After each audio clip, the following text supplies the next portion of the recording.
पुनः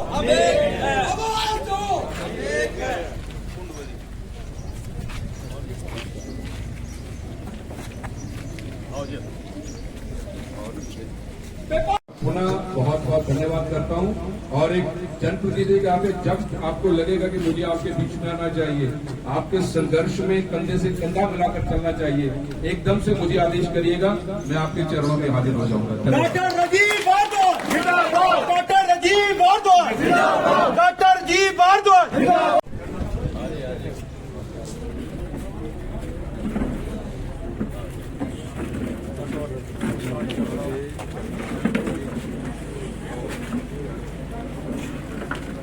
संघर्ष समिति जिंदाबाद, संघर्ष समिति जिंदाबाद।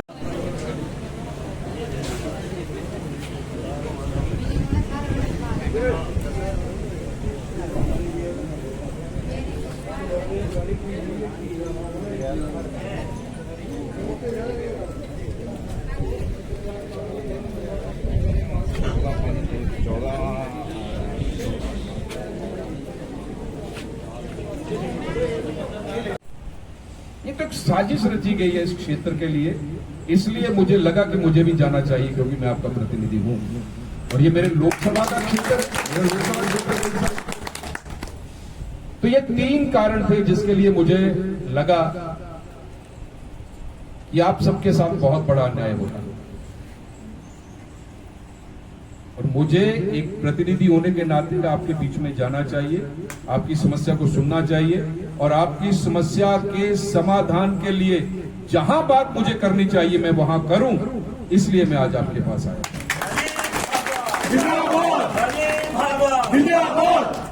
और जो मुझे पता चला है, ये जो ब्लॉक टूटा है, इस ब्लॉक को जवाली लेकर गए हैं, इसमें केवल हमारे दल के लोग ही नहीं संघर्ष कर रहे हैं, सभी दलों के लोग यहां संघर्ष कर रहे हैं। मैं आपको केवल ये कहना चाहता हूं कि जहां आपकी बात उठानी पड़ेगी वहां उठाएंगे। माननीय मुख्यमंत्री से यदि बात करने की आवश्यकता तो वहां बात करूंगा, अगर कहीं और बात करने की आवश्यकता तो वहां भी बात करेंगे, ये मैं आपको आज कहता हूं। लेकिन फिर भी मैं बार बार, क्योंकि पत्रकार मित्र यहां हैं, उनसे कहना चाहता हूं, यह राजनीतिक मुद्दा नहीं है, एक भावनात्मक मुद्दा है। जहां ब्लॉक दिया है वो हमारे ही लोग हैं, हमारे अपने हैं, लेकिन वहां तो हमने ब्लॉक दिया था। उनकी भावनाओं का कदर करते हुए माननीय जयराम ठाकुर जी ने ब्लॉक दिया था, आपने क्यों उसको डिनोटिफाई किया? क्या जवाब है आपके पास? यदि कुछ दे नहीं सकते तो छीनते क्यों हो? अब सरकारें नई नई आती है, क्या करती है सरकारें? सरकारें जो काम वहां हुए हैं उन कामों को आगे बढ़ाती है। और यहां क्या कर रही है सरकार? 2000 के आसपास संस्थान बंद कर दिए जो माननीय जयराम ठाकुर जी ने जनता की सुविधा के लिए दिए थे, और उसके पीछे केवल एक मंशा थी जयराम ठाकुर जी की। ये मंशा थी कि हर नागरिक को जन सुविधा, घर द्वार मिले, इसलिए सब कुछ किया था। उनको लगा कि ज्वाली के लोगों को भी ब्लॉक चाहिए, उन्हें दूर जाना पड़ता है, उन्होंने वहां ब्लॉक दे दिया, नोटिफिकेशन हो गई। उसके बाद क्यों तोड़ा उसको, क्यों डिनोटिफाई किया? क्या जवाब है आपके पास?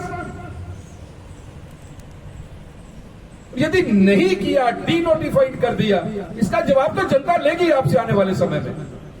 लेकिन जो 55 वर्षों से था, जो 55 वर्षों से था, उसको क्यों उठाया? इसका क्या जवाब है आपके पास? हॉस्पिटल तो 50 बेडेड किया था, उसको आते डिनोटिफाई कर दिया। ये बड़ी अजीब सी बात है, बड़ी शर्म की बात है। अब क्या व्यवस्था परिवर्तन ये सरकार कर रही है, मेरी समझ से तो परे है। लेकिन जनता ही होती है, जनता ही बनाती है और जनता ही सब कुछ है।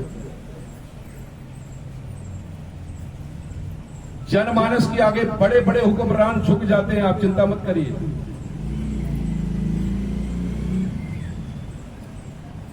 तो ये जो आपके साथ अन्याय हुआ है, इसलिए मुझे लगा कि मुझे आपका प्रतिनिधि होने के नाते, आपका सेवक होने के नाते आपके चरणों में आना चाहिए। मैं इसलिए आया हूं। मुझे यदि राजनीति करनी होती तो मैं अखबारों में भी बयान दे सकता था। आज आपको 8 दिन हो गया, मैंने एक भी बयान नहीं। मुझे पत्रकार पूछ रहे थे कि आप क्या कहना चाहते हैं।